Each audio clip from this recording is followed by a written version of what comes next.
इंदौर के चंदननगर थाना क्षेत्र में एक युवक की संदिग्ध परिस्थितियों में मौत का मामला सामने आया। बताया जा रहा है कि बीमारी से परेशान युवक को पुलिसकर्मी द्वारा थप्पड़ मारने के बाद वह इतना घबरा गया कि बिल्डिंग की 5वीं मंजिल से कूद गया, जिससे उसके मौके पर ही मौत हो गई। घटना के बाद परिजनों ने पुलिस पर गंभीर आरोप लगाए। वहीं पुलिस ने मामले की जांच शुरू कर दी। मामला चंदननगर थाना क्षेत्र के ताप्ती परिसर का है। जानकारी के मुताबिक बुधवार गुरुवार की दरमियानी रात करीब 3 बजे राजपिता मनोज जो मानसिक रूप से कमजोर बताया जा रहा है, उसे सांस लेने में तकलीफ की बीमारी भी थी। अधिक गर्मी और बेचैनी के कारण बिल्डिंग के नीचे टहल रहा था। इसी दौरान मल्टी का गार्ड वहां पहुंचा और रात में घूमने का कारण पूछा, जिस पर राज ने अपनी तबीयत खराब होने की बात बताई। बताया जा रहा है कि उसी समय वहां से पुलिस की एफआरवी भी गुजरी। आरोप है कि एक पुलिस जवान ने राज को थप्पड़ मार दिया। परिजनों के मुताबिक इस घटना से वह काफी डर और घबराहट में आ गया। परिवार का कहना है कि राज मानसिक रूप से कमजोर था और उसका इलाज भी चल रहा था।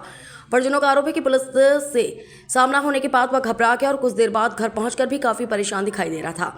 इसी दौरान देर रात वह बिल्डिंग की 5वीं मंजिल पर पहुंचा और परिजनों के सामने ही छलांग लगा दी, जिससे उसकी मौत हो गई।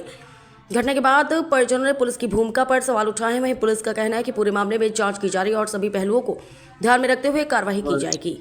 थाना चंदननगर में एक सुसाइड का मामला सामने आया है, जिसमें कि एक लगभग 2 बजे में एक जो गार्ड है ताप्ती परिसर का, उसके सिक्योरिटी गार्ड, उसके द्वारा फोन किया गया बीट प्रभारी को, मनोज भदौरिया को, कि यहाँ पर एक लड़का न्यूसेंस कर रहा है। इस पर से तत्काल एफआरबी टीम की एफआरबी 42 मौके पर पहुंची और उसके द्वारा उस लड़के को समझाया गया, माता जी को भी समझाया गया। तो माता जी के द्वारा बताया गया था उसकी कि बच्चे का भी मानसिक रूप से बीमार है, उसका डॉक्टर अश्विनी जैन के यहाँ इलाज चल रहा है पिछले 2 सालों से, और उसका इलाज चल रहा है। तो इस पर से उसको समझा बुझाकर और एफआरबी फिर वहां से रवाना हो गई थी, लेकिन उसके लगभग 45 मिनट बाद ही उसने 5वीं मंजिल से कूदकर सुसाइड कर लिया था। इस पर से फिर पुनः 4:07 पर एफआरबी पहुंची, उसको तत्काल हॉस्पिटल ले जाया गया, लेकिन वहां पर उसकी डेथ हो गई। फिलहाल उसमें मर्ग कायम किया जाकर पोस्टमार्टम किया जा रहा है और आयु तथ्यों के आधार वैधानिक कार्रवाई की जा रही है। आरोप भी लगाए हैं उसके। देखिए, जैसा कि मैंने बताया, जब कोई पॉइंट आता है, जैसा कि मैंने आपको शुरू में ही बताया कि 2 बजे सिक्योरिटी गार्ड के द्वारा बताया गया कि एक लड़का निश्चय कर रहा है। इस पर से पुलिस पहुंची थी और उसकी मां के द्वारा सबको बताया गया कि अब ये निश्चय नहीं करेगा, इसको हम और दरवाजा बंद कर लिया। तो इससे चूंकि समझाने पुलिस गई थी वहां पर, और उसके बाद जब 45 मिनट बाद घटना हुई थी, और जैसा कि मैंने बताया, पिछले 2 सालों से उसका चूंकि मानसिक रूप से बीमार था, उसका इलाज चल रहा क्या हुआ था और कभी घटना आई है? 2 बजे के आसपास की है। क्या हुआ था? रात को है ना, हम लोग सो रहे थे और वो अचानक उसको 2-3 दिन से उसको मेंटली थोड़ी डिस्टर्ब है, परेशान है वो, उसकी दवाई गोली चल रही है। फिर क्या तो हुआ? उसको अचानक से ना सांस की दिक्कत होती, तो वो बाहर थोड़ा टहलने आ जाता है। तो वो रात के 12 बजे के बाद निकला टहलने, और वहाँ पर सोसाइटी में रूल नहीं है ऐसा कि वो बाहर निकले।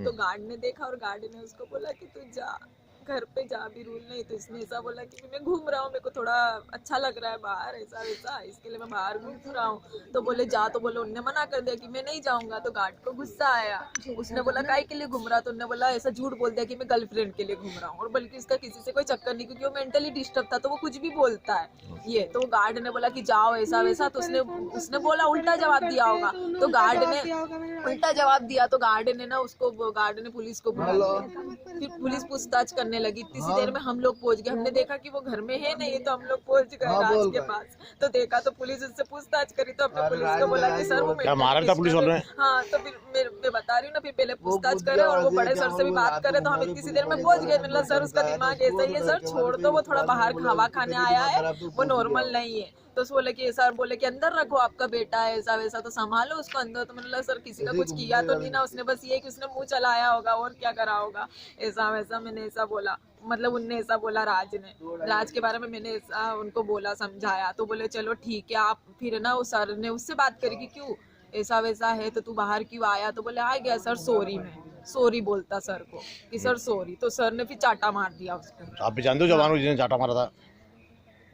हाँ, पहचानती हूँ, थोड़ा थोड़ा शकल याद है, एकदम तो याद नहीं है। कौन थाने के थे वो? गार्ड तो याद है, गार्ड तो रात में बैठता है। नहीं, वो जवान कौन से थाने, कौन से पुलिस थाने? पुलिस मेरे को नहीं पता कौन सा था। आपका नाम बता दो। तो फिर उसके बाद में आया और फिर घर में आके बोलता कि मेरे को पुलिस से आप बात कर लेना ना, मुझे डर लग रहा, पुलिस लेके तो नहीं चल जाएगी, मैं छुप जाऊंगा, आएगी तो पुलिस। आपका नाम बता दो। निकिता। आप कौन है इसकी? बहन, बड़ी बहन। तो एक ये ऊपर का पूरा रात के? ये रात की 3 बजे के आसपास की बात है, टाइम तो मैंने नहीं देखा सर। ये हाँ, क्योंकि वो है ना डरता भी था, वो मेंटली डिस्टर्ब था ना, तो कभी मैं क्रोध करता, कभी मैं बच्चे जैसा हो जाता, कभी मैं क्या बात करता है, वो इसका एक दिमाग नहीं चलता था। लेके आया, अरे चढ़ा नहीं बाल